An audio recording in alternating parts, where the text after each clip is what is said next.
We've survived several days of our state of emergency so far.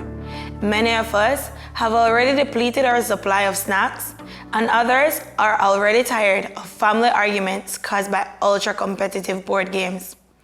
That allows me to encourage you once again to take up reading during this time away from work and other normal daily activities, and to inspire you to satisfy your reading appetite with Belize literature. We bring to you CB's Book Club. I'm your host, Danielle Neal.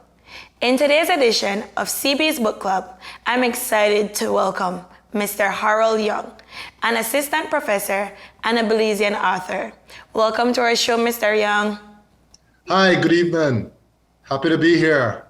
Mr. Young, how long have you been away from Belize?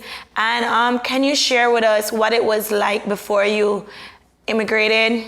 Well, again, thank you for having me. I've been away 24 years, but I am always here in Belize. I spend months at a time. And before I left, I practiced law. I spent all my childhood here. I grew up here in Belize City. Had the pleasure of hanging out with lots of people from the neighborhood, all the kids in the neighborhood, running around, playing games and all kinds of mischief and things, including flying kites, which is what my book is all about. Exactly. With that said, can you tell us a bit about your recent book, Harold Flies His Kite? Well, the book is, I'm not a children's writer, really. I'm a children's writer just because I had a moment of inspiration. And I think that's one of the messages for people is, one of the messages, inspiration comes at strange times, and sometimes to the least likely people. And so anybody can be an author and a storyteller.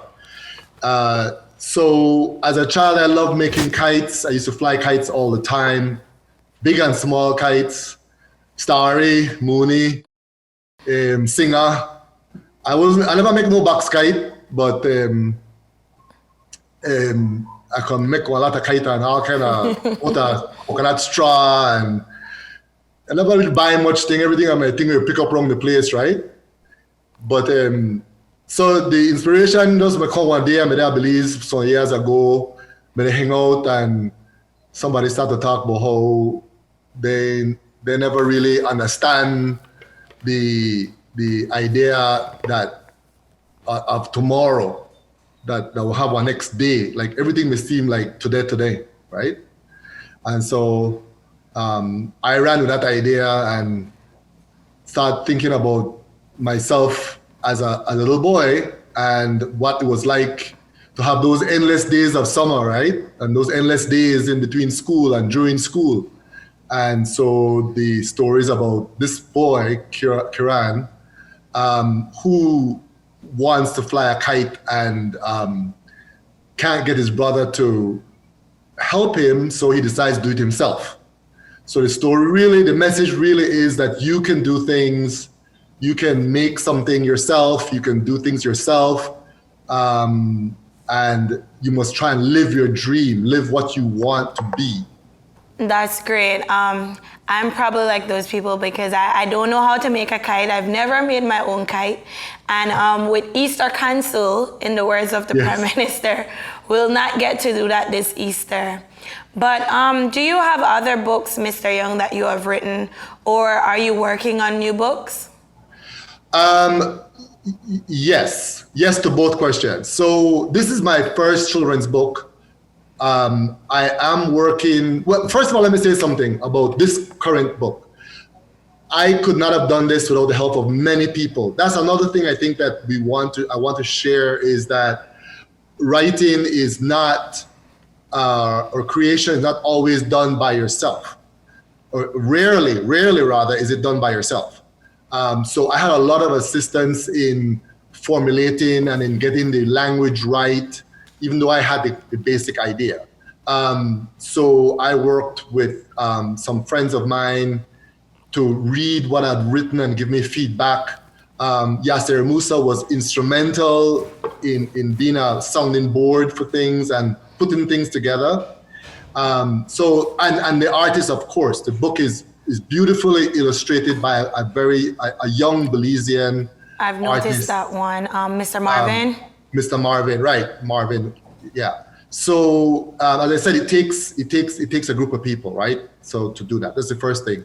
The second thing is that yes, I am working on another children's book, which is a much bigger idea than a single book.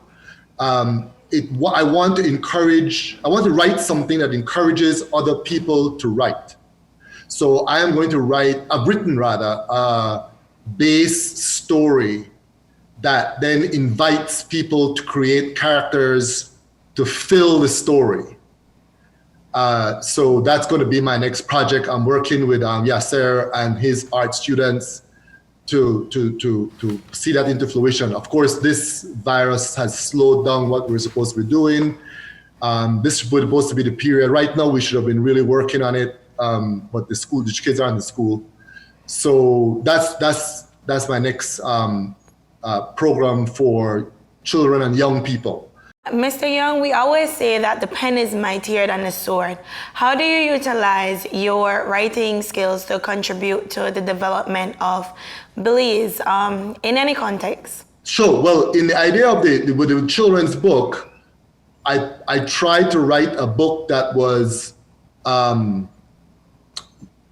childlike but not childish. In other words, a child who is at the stage where they can read to this level will understand it and get the message. And at the same time, the book invites adults to read the book to children, and the adult will enjoy it as well. So it has that flair where an adult could read it and say, yes, I identify with this story. The adult is invited into the story as well, even though it's about a child. And hopefully it will make that connection between childhood and adulthood. And some of us never really grow to childhood to some degree, but and that's not a bad thing. But you want to make that connection and give that window so parents can connect with their children without being bored themselves, where they will enjoy reading the story to the child or to their children or to any children at all, any younger person at all. In my more academic work, my book that's coming out is not the most public friendly book, I will admit. It's about the Privy Council and the Commonwealth and why we, deal with the Privy Council. But currently, the work I'm currently working on is very, very specific for Belize, and hopefully we'll learn from it. I'm actually doing research on gangs and gang membership. Oh, wow. And it's not a book that's trying to, what's the word I want to use? It's not a book that's trying to tell you what the answer is to the problem. I think in my research up to now has shown that there's a great misconception about what is actually going on. People anecdotally talk about it. Like them bad boy and why they not just get one job and stop them up on the roadside and, things like that. And there is a group of young people that just idle, right? I mean, there's no question about that. But there's a much broader spectrum and a much broader story underneath what's going on. And I'm trying to uncover that will help us address the problem. So I don't believe in silver bullets for virtually nothing, right? For anything. That will be very useful for us in Belize. That's what I hope. With everybody seeing the problem but no real solutions, that should be a lot of help for us. So for virtual book club members, which I hope is growing, can you recommend some Belizean books that would be interested for them to read? Yes, I'll start off. Actually, one of the most recent books, and she's a phenomenal writer, Pengereng by Kelly. Pengereng is an excellent young adult story. It's not for children, but it's for young adults. I think it's an excellent book, and I recommend that highly. And the added value that she gives to it is, well, two things. One, it's sort of like transnational. So there's this link with being in the States and being in Belize at the same time, or the connection between the two. And also it's written in English and Creole. I'm a big fan of Belize Creole and the use of it in a distinctive way. So if you want to start talk Creole, I could talk Creole, and we could just talk Creole all the time. And that's all right, I think that's fine. But we have to know the difference between Creole and speaking standard English.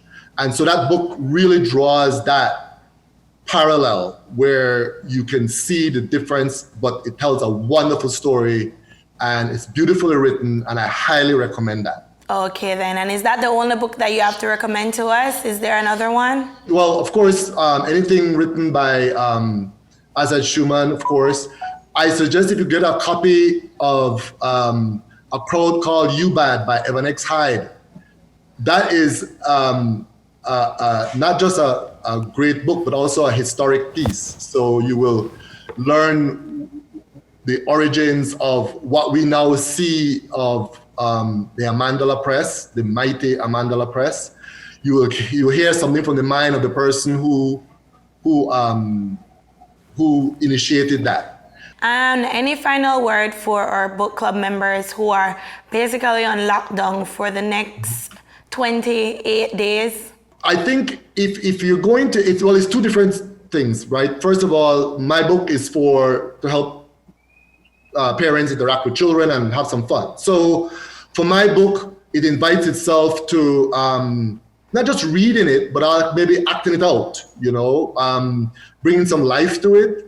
So that can be something that the kids can get involved in, like thinking about, stretch their imagination, use it to stretch their imagination. So think of it not just of reading, but of living outside the confines of our house, of the curfew. So let the books take us outside where we can't go right now, or not as freely as we normally would. Well, thank you, Mr. Young. Thanks so much for joining us on CB's Book Club. And as soon as you have a new book, be sure to let us know so we can add it to our collection. I will, and I have a visual here of my book. So can I hold it? Yeah, here it is. This is what it looks like. You can see it's full of color. It's really pretty. The proceeds from my book go to a foundation that sends deserving students to high school. So the money goes to the All Saints Alumni Foundation. We have students that have graduated. We have students in high school now, and we are preparing to give another scholarship. So it's for a worthy cause as well. Where can they buy it? Is it on Amazon? Where can we buy? Unfortunately, you have to go off curfew hours and walk to Image Factory on North Front Street and buy it. If anybody wants to get one directly from me, they can.